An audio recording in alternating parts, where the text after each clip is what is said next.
के जिस्म में जो सबसे छोटी यूनिट होती है, जो सबसे छोटी चीज होती है इंसान के जिस्म में, वो होती है कोशिका। ठीक है। मान लीजिए इंसान के जिस्म में का कोई भी हिस्सा ले लीजिए, कोई भी। ठीक है। उसको बारीक से बारीक हिस्सों में काटिए, बिल्कुल बारीक में काटते चले जाइए, काटते चले जाइए, काटते चले जाइए। तो जो सबसे आखिरी बचेगा वो सेल यानी कि कोशिका बचेगा। कोशिका को हम आगे नहीं काट सकते।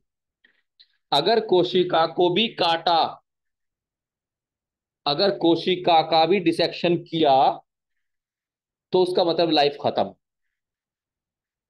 ठीक है। यानी कि अगर उससे आगे डिसेक्शन किया तो उसमें फिर लाइफ नहीं है। ठीक है। तो फंक्शनल यूनिट यानी कि सबसे आखिर में जो छोटी चीज बचती है वो कोशिका बचती है। ठीक है। कोशिका जो है वो हमारे यहाँ सिलेबस में 8वीं क्लास से शुरू हो जाती है, उसको थोड़ा थोड़ा पढ़ना शुरू कर देते हैं।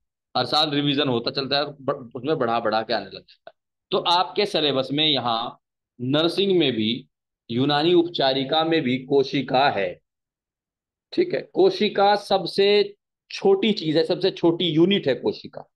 अब इसको आप थोड़ा सा दूसरी सी चीज तरीके से समझ लीजिए। कोशिका को खलिया कहते हैं यूनानी में, इंग्लिश में सेल कहते हैं। ठीक है। दूसरी बात, कोशिका को आगे डिवाइड नहीं किया जा सकता। तीसरी बात, ये सारे पॉइंट हैं। तीसरा पॉइंट, कोशिका को हम अपनी नंगी आंख से नहीं देख सकते, ऐसे डायरेक्ट नहीं देख सकते। मान लीजिए हाथ पे अगर रख लें तो हम कोशिका को नहीं देख सकते, क्योंकि कोशिका इतनी छोटी होती है कि उसको देखना संभव नहीं है। ठीक है। कोशिका को हम माइक्रोस्कोप से देखते हैं, सूक्ष्मदर्शी। सूक्ष्म के मायने छोटा, दर्शी जो दिखा दे, यानी छोटी चीज को दिखाने वाली को क्या बोलते हैं? माइक्रोस्कोप। माइक्रो का मतलब भी छोटा होता है, स्कोप यानी कि जिसके जरिए से हम देखते हैं। ठीक है। तो सेल को यानी कोशिका को हम डायरेक्ट आंख से नहीं देख सकते या नंगी आंख से नहीं देख सकते।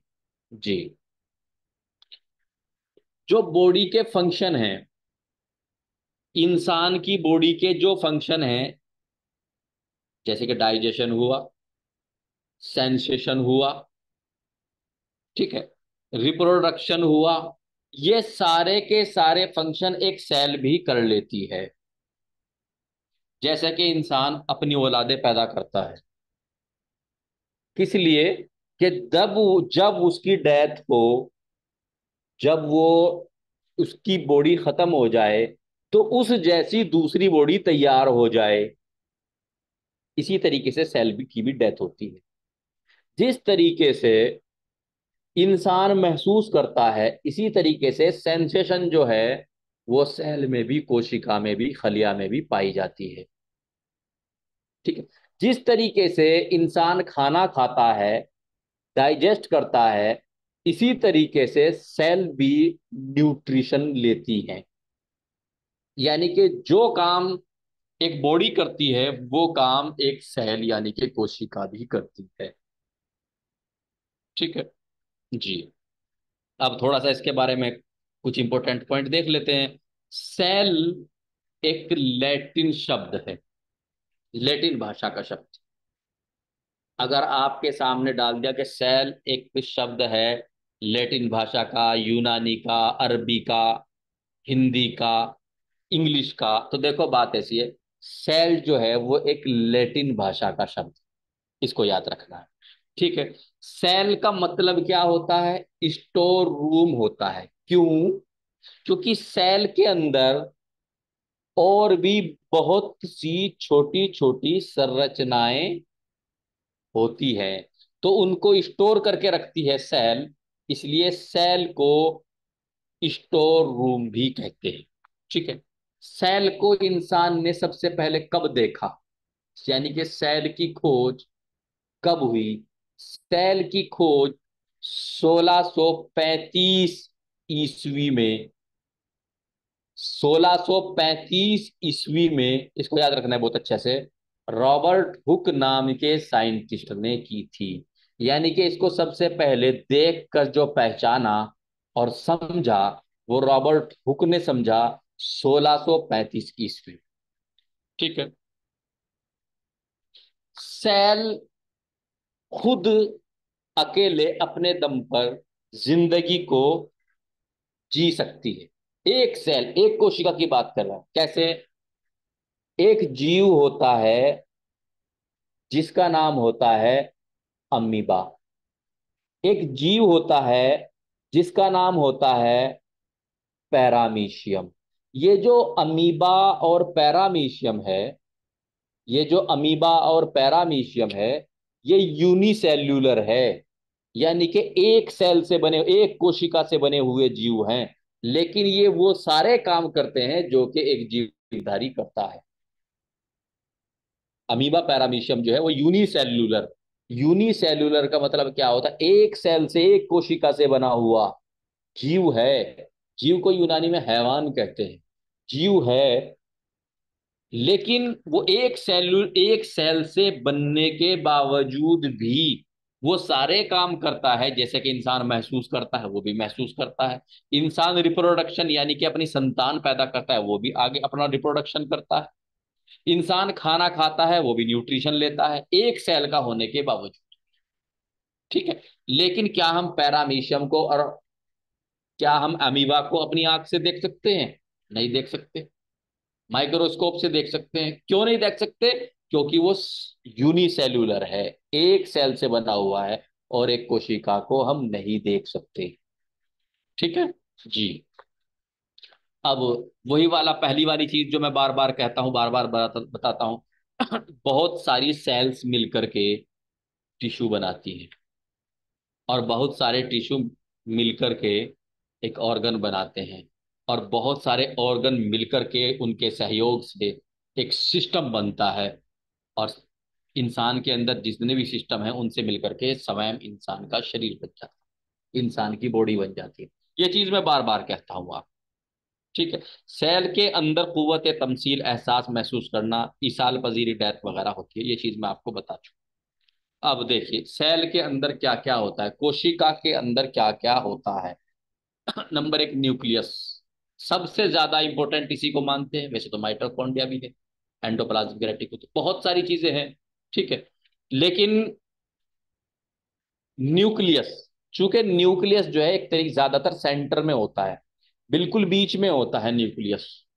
ठीक है। तो इसको सबसे ज्यादा अहमियत दी जाती है।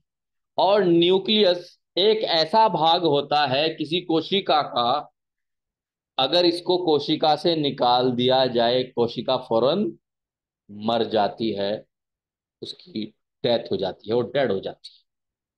ठीक है। यानी कि सबसे ज्यादा जो अहमियत रखता है वो न्यूक्लियस। न्यूक्लियस, हिंदी में इसको केंद्रक बोलते हैं। ये सेंटर होता है। यूनानी में इसको नवात कहते हैं। नवात इंपॉर्टेंट है, आने की संभावना होती है, इस तरह की चीजें पूछ ली जाती है। उसके उसके बाद साइटोप्लाज्म। साइटोप्लाज्म को यूनानी में मादाए हयात कहते हैं। ये क्या चीज होती है? देखो, मान लीजिए ये कोशिका है, ये गोल गोल एक कोशिका है, इसके बीच में सेंटर में न्यूक्लियस आ गया, यानी कि केंद्रक आ गया। ठीक है।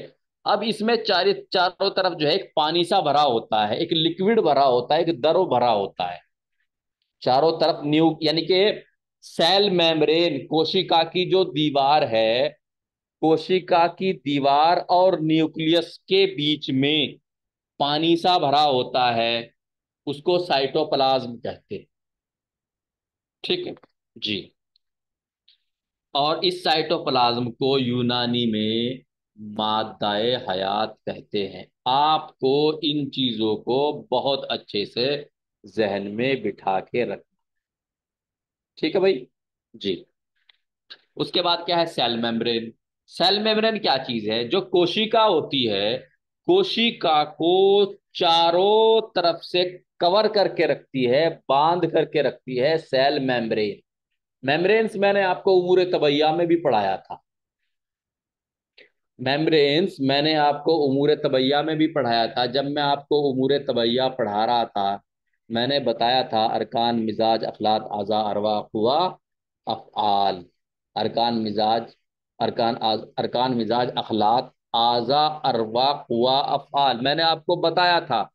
ठीक है, तो मैं आपको बता रहा था वहां पे, मैंने आपको पढ़ाई थी मेम्ब्रेन्स। मेम्ब्रेन्स फिर मैंने आपको जो है एनाटॉमी में भी पढ़ाई है। मेम्ब्रेन्स मैंने आपको उमूर तबैया में पढ़ाई है, और मेम्ब्रेन्स मैंने आपको एनाटॉमी में पढ़ाई। ठीक है, तो जो मेम्ब्रेन्स होती हैं, मेम्ब्रेन्स का क्या काम होता है? मेम्ब्रेन्स का काम बॉर्डर बनाना भी होता है। यानी कि जो सेल है, जो कोशिका है, कोशिका की चारों तरफ एक झिल्ली होती है। झिल्लियां पढ़ाया, वो पढ़ाई है ना मैंने। कोशिका के चारों तरफ क्या होती है? झिल्ली होती है। इस झिल्ली का काम क्या है? इसका सबसे पहला काम होता है, जो जो चीजें कोशिका के अंदर है वो निकल के इधर उधर न भागने लग जाएं, यानी कि बॉर्डर बांध दी। ठीक है, मान लीजिए एक पन्नी है, उस पन्नी में जो है हम पानी वगैरह भर लें, शरबत भर लें, और उसको ऊपर से गिरा मार दें, तो वो जो पन्नी है वो एक तरीके से मेम्ब्रेन बन गई। उसका जो काम है वो तो है, लेकिन उसका एक काम ये भी है कि वो जो उसके अंदर भरा हुआ है उसको कवरिंग दे रहा है, उसको ढक के रख रहा है, उसको बॉर्डर दे रहा है। ठीक है, जो पन्नी का आकार होगा वो उस चीज का आकार होगा, अगर वो लिक्विड है तो। ठीक है, तो जो सेल मेम्ब्रेन है, यानी कि सेल मेम्ब्रेन का मतलब गिशाउल खलिया है, जो मेम्ब्रेन है, उसके और तो बहुत सारे काम होते ही हैं। एक जरूरी, एक इंपॉर्टेंट काम ये भी होता है कि वो एक सेल को जो है एक आकार देता है। अगर मेम्ब्रेन ना होती तो इस सेल का केंद्रक जो है न्यूक्लियस दूसरी सेल में, दूसरी का तीसरी में, तीसरी का चौथी में, मतलब वो का क्या होता, उसका सिस्टम बनता ही ना। तो सेल मेम्ब्रेन क्या करती है? एक सेल को उसका आकार देती है। उसके बाद माइटोकॉन्ड्रिया, माइटोकॉन्ड्रिया को पावर हाउस भी कहते हैं, क्योंकि माइटोकॉन्ड्रिया जो है ये, माइटोकॉन्ड्रिया से सेल को पावर मिलती है। एंडोप्लाज्मिक रेटिकुलम, शबकतुल खलिया, एंडोप्लाज्मिक रेटिकुलम जो है शबकतुल खलिया का, आपने लकीर लकीर सी बनी हुई देखी होंगी इस कोशिका में, वो चीज होती है। फिर गोल्जी बॉडी, अजसाम गलीजा, उसके बाद वैक्यूल्स, खलाएं, खाली खाली सी जगह होती है उसको वैक्यूल्स बोलते हैं। एक चीज होती है न्यूक्लियस मेम्ब्रेन, ये हम पढ़ चुके हैं। अब न्यूक्लियस समझ लीजिए सबसे पहले। न्यूक्लियस यानी कि नवात। देखिए, न्यूक्लियस यानी कि नवात, इसको हिंदी में केंद्रक कहते हैं। न्यूक्लियस हर एक कोशिका में, हर एक खलिया में एक होता है। न्यूक्लियस हर एक कोशिका में, हर एक खलिया में एक होता है, लेकिन बहुत कम, कुछ कोशिकाएं ऐसी होती हैं जिनमें दो केंद्रक या दो न्यूक्लियस या दो नवात भी होते हैं। नवात, केंद्रक को और न्यूक्लियस एक ही चीज है। यानी कि बहुत कम कोशिकाएं ऐसी होती हैं जिनमें एक से ज्यादा न्यूक्लियस होते हैं लेकिन कम होते हैं। ज्यादातर एक सेल में एक न्यूक्लियस होगा, एक केंद्रक होगा, एक सेंटर होगा। ठीक है जी। और दूसरी एक जो इंपॉर्टेंट बात है कि अगर किसी सेल से न्यूक्लियस को निकाल दिया जाए तो सेल जो है वो खत्म हो जाती है। न्यूक्लियस की इस कवरिंग को न्यूक्लियस कहते हैं, न्यूक्लियोलस कहते हैं। देखिए, एक इसमें छोटा सा पॉइंट ये भी है, जो न्यूक्लियस होता है, न्यूक्लियस के सेंटर में भी एक सेंटर होता है। जो केंद्रक होता है ना, केंद्रक जिसको नवात कहते हैं, उसके सेंटर में भी एक सेंटर होता है जिसको न्यूक्लियोलस कहते हैं।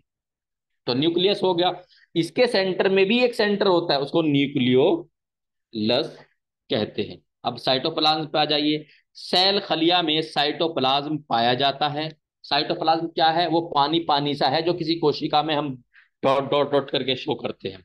ठीक है, साइटोप्लाज्म एक फ्लूइड यानी कि लिक्विड या तरल यानी कि द्रव होता है, जो सेल मेम्ब्रेन यानी कि कोशिका की भित्ति से घिरा, कोशिका से घिरा होता है। सॉरी, भित्ति कह दिया मैंने। भित्ति जो है वो प्लांट सेल में होती है, एनिमल सेल में भित्ति नहीं होती। ठीक है, एनिमल सेल में सेल मेम्ब्रेन होती है।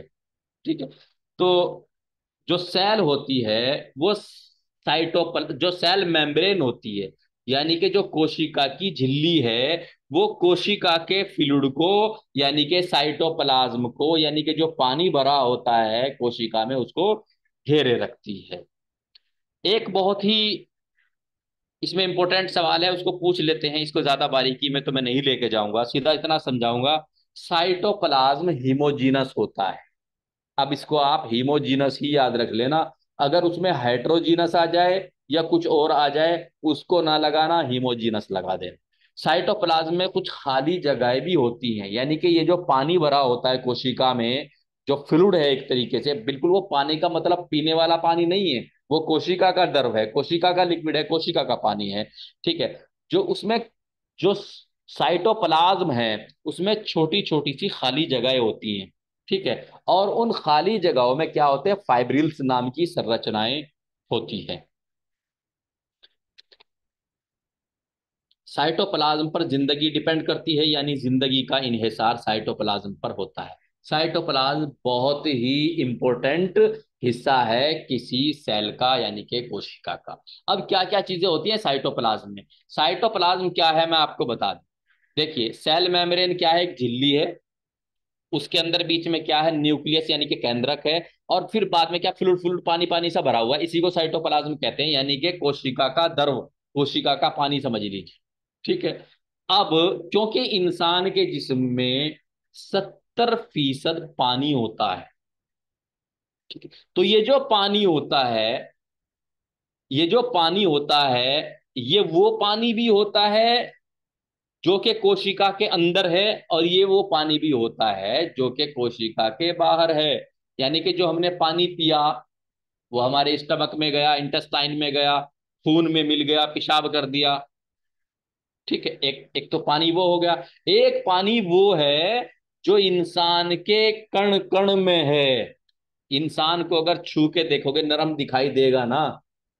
वो नरमी क्या है, वो फैट भी हो सकती है, प्रोटीन भी हो सकती है, वो साइटोप्लाज्म भी है। ठीक है। तो साइटोप्लाज्म यानी कि जो कोशिका का लिक्विड है, कोशिका में भरा हुआ नमी है, कोशिका का पानी है, वो किन किन चीजों से मिलकर के बनता है? नंबर एक, उसमें सबसे ज्यादा पहली मात्रा में क्या होता है, वाटर, H2O। H2O होता है। दूसरा क्या होता है, उसके अंदर इलेक्ट्रोलाइट्स होते हैं। जो इंसान की सेल का जो साइटोप्लाज्म है, जो पानी है कोशिका का, उसके अंदर और क्या होता है, इलेक्ट्रोलाइट्स। इलेक्ट्रोलाइट्स किनको कहते हैं, मिनरल्स को, खनिज को। कौन कौन से होते हैं, पोटेशियम होता है, मैग्नीशियम होता है, फॉस्फेट होता है, सल्फेट होता है, बाइकार्बोनेट होता है, सोडियम क्लोराइड होता है। सोडियम क्लोराइड किसको कहते हैं, नमक को कहते हैं। यानी कि इंसान के शरीर में नमक का भी कुछ भाग होता है। क्यों? क्योंकि सोडियम क्लोराइड साइटोप्लाज्म में होता है। और सोडियम क्लोराइड क्या, NaCl, और NaCl किसका फॉर्मूला है, सॉल्ट का, नमक का फॉर्मूला है। तो इंसान की कोशिका कोशिका में, कण कण में नमक बसा हुआ है। जी।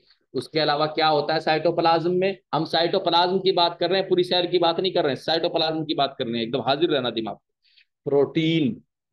प्रोटीन में आपको मूल तवैया में पढ़ा चुका हूं। ठीक है। किसको कहते हैं यूनानी में, समीन, इसको प्रोटीन को यूनानी में क्या कहते हैं, समीन कहते हैं। उसके बाद फैट या लिपिड। तो फैट और लिपिड को शहमियात कहते हैं। ये क्या चीज होती है, फैट और लिपिड, ये गाढ़ी चर्बी होती है। और प्रोटीन जो है वो हल्की चर्बी होती है। कार्बोहाइड्रेट, कार्बोहाइड्रेट किसको बोलते हैं, नशास्ता को बोलते हैं। ठीक है। कार्बोहाइड्रेट, शुगर, शुगर, चीनी, कार्बोहाइड्रेट, ये एक ही चीज है। ठीक है। तो कार्बोहाइड्रेट को यूनानी में क्या बोलते हैं, नशास्ता बोलते हैं। ये सब का सब की जो चीजें हैं, ये किस में मिलती हैं, साइटोप्लाज्म। उस पानी में, उस द्रव में जो कि हर एक कोशिका के, यानी कि खलिया के अंदर, यानी कि सेल के अंदर भरा हुआ है। क्या है, वाटर है। इलेक्ट्रोलाइट्स में पोटेशियम है, मैग्नीशियम है, phosphate, sulphate, NaCl, sodium chloride और बाइकार्बोनेट। और ये प्रोटीन है, फैट है, और कार्बोहाइड्रेट। ये सब के सब जो चीजें हैं, ये होता है एक कोशिका में। बाकी अभी जो है माइटोकॉन्ड्रिया वाइटोकॉन्ड्रिया है, वो हम कल की क्लास में लेंगे। आज इतना ही। बाकी कल देखते हैं। रिकॉर्डिंग में ऑफ कर देता हूँ, आप लोगों को अनम्यूट करता हूँ। जिसको जो सवाल पूछना है पूछ लीजिए।